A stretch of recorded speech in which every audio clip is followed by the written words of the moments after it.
लाल बाबू प्रसाद के पास आके मेरे पास पड़े रहते थे कि फिर वही बात आप कर रहे हैं, फिर वही बात आप कर रहे हैं। ये रिकॉर्ड में नहीं जाएगा, ये रिकॉर्ड में देखिए आया था। आप अपनी बात, दाम अगर बात पेट्रोल और डीजल के कहीं किसी राज्य में है तो वो पश्चिम बंगाल के अंदर जाइए, गिरिराज जी अपने बिहार से भर के आइए। यह मेरे घर में आके मेरे पास MLC बनने के लिए बैठा करते थे 1999। ये बात है, ये पर्सनल है।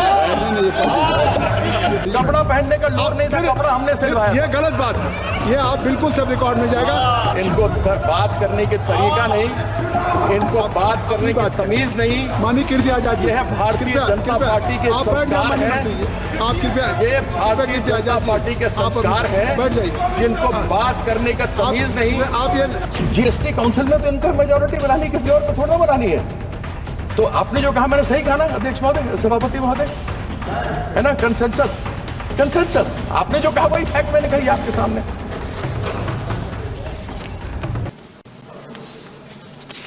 एक बार हमने सुना प्याज की बात, हमने सुना कि माननीय वित्त मंत्री महोदया ने कहा कि उनसे पूछा गया कि प्याज के दाम बहुत बढ़ गए हैं। उन्होंने कहा मैं प्याज खाती नहीं इसलिए मुझे दाम मालूम नहीं। सभापति महोदय, पेट्रोल और डीजल तो हम लोग भी नहीं खाते लेकिन दाम तो मालूम है। Petrol diesel, yes, no, we don't eat petrol diesel like she doesn't eat onions, but yet we know the price. Price तो हमको मालूम है साहब कि पेट्रोल डीजल के दाम क्या है। और सेंट्रल गवर्नमेंट ने पेट्रोल डीजल के अंदर पेट्रोल में 19.9 प्रति लीटर का एक्साइज लगाया हुआ है, डीजल में 5.8 रुपए प्रति लीटर का इन्होंने एक्साइज लगाया हुआ। ये बढ़ाया है इन दिनों में। जिस समय स्वर्गीय मनमोहन सिंह जी हमारे प्रधानमंत्री थे, उस समय कच्चे तेल की कीमत $112 प्रति बैरल थी। तब उस समय दिल्ली की बात करता हूं, 65 रुपए प्रति लीटर पेट्रोल था। जिस समय माननीय नरेंद्र मोदी जी यहां पर प्रधानमंत्री बनकर के आए, उस समय कच्चे तेल के बैरल की कीमत $60 प्रति बैरल थी।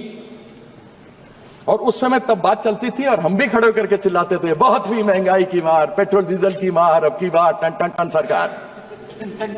अब वही बोलना पड़ेगा ना, क्योंकि हुआ कुछ नहीं। हम यही बोलते थे। तब था 60 रुपए प्रति डॉलर बैरल। मनमोहन सिंह जी के समय था $112 प्रति बैरल। तब था 65 रुपए। उसके बाद वो 60 से बढ़कर आज हुआ है 225 में 80 रुपए प्रति बैरल। लेकिन पेट्रोल और डीजल सेंचुरी मार रहा है। बेचारा विराट कोहली और रोहित शर्मा मारने में उसको बहुत मुश्किल हो रही है। और 3 साल से सेंचुरी पर बैठे हैं। क्यों नहीं कम करते एक्साइज? कर दे कम, और नहीं तो ले आए GST में।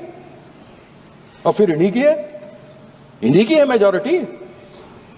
31 राज्य 10% और मिला लीजिए, 31 के 41 में 31 ही है, 31। अच्छा। तो लोगों को बोलना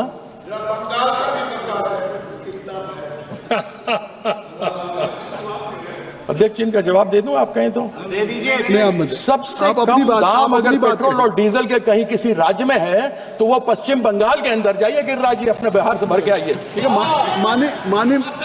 माननीय मंत्री जी ने खड़े होकर आपसे कोई जवाब नहीं पूछा, इसलिए आप अपनी बात करें। अरे यह मेरे घर में आके मेरे पास MLC बनने के लिए बैठा करते थे 1999। ये बात है, ये पर्सनल है।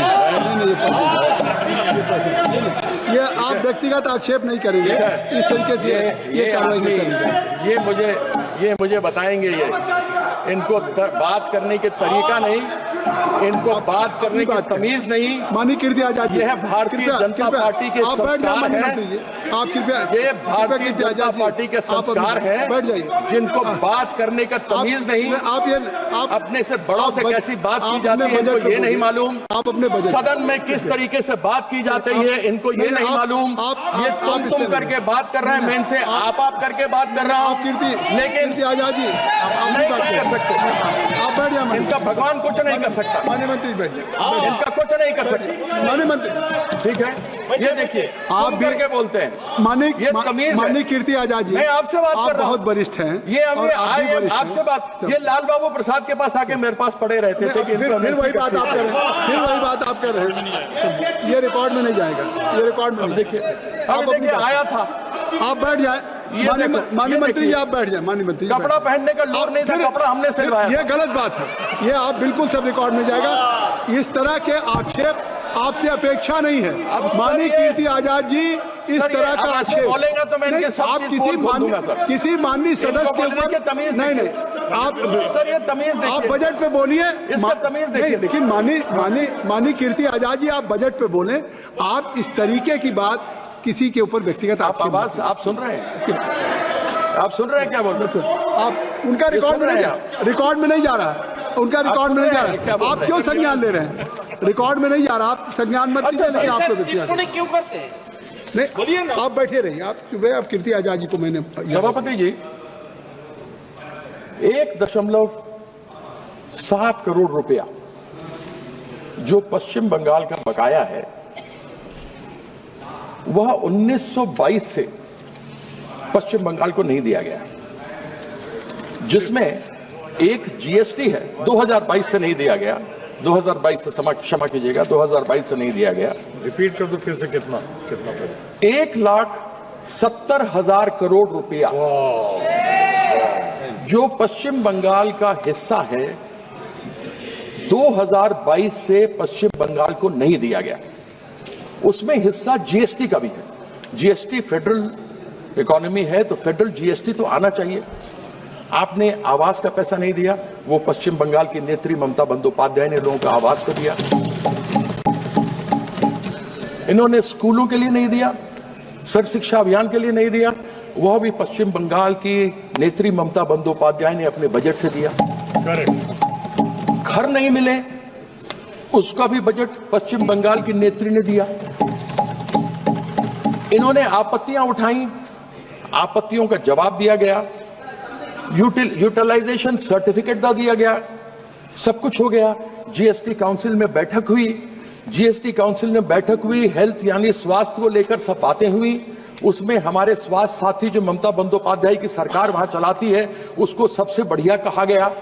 वह स्वास्थ्य साथी जो महिला, सबसे बड़ी महिला एक परिवार में होती है, उनके नाम से एक कार्ड होता है, और प्राइवेट हो या पब्लिक हो, महिला, उनके पति, उनके माँ बाप, उनके सास ससुर, उनके बच्चे सभी किसी भी निकटतम अस्पताल में जा सकते हैं, उपचार करा सकते हैं, और डायरेक्टली सरकार की तरफ से पैसा वहां पर हॉस्पिटल में दिया जाता है, इंक्लूडिंग प्राइवेट हॉस्पिटल। लेकिन हमारे जो यहां से मिलता है उसमें अनेकों मानक हैं। छत है तो नहीं मिल सकता, मोटरसाइकिल है तो नहीं मिल सकता, साइकिल है तो नहीं मिलेगा, और 2011 के सेंसस से है, कृपया यहां पर सभी को मिलता है। कृपया संक्षिप्त करें, 15 मिनट हो गया जी। मैं खत्म बात कर रहे हैं भाई।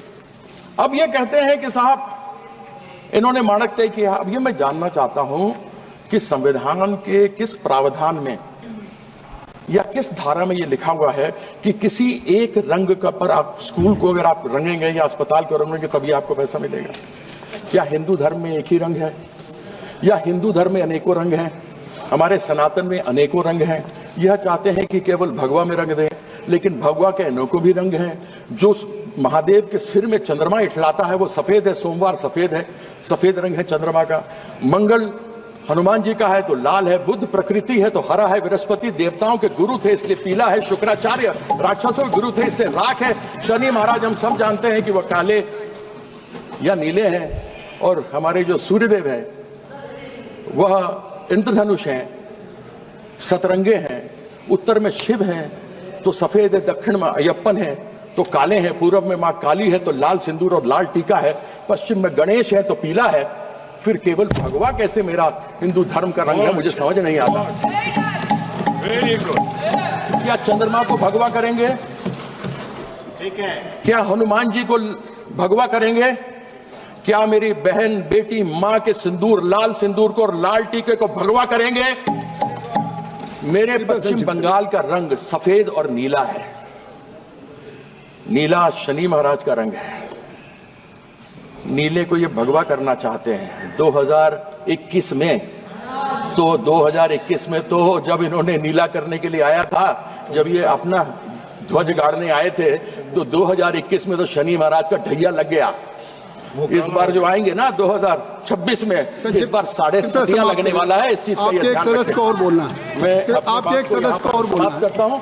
बहुत बहुत धन्यवाद। समय बोलने को बहुत कुछ था, लेकिन मेरे भाई साहब ने समय ले लिया, इस कारण से मुझे अपना वक्तव्य को छोटा करना पड़ा।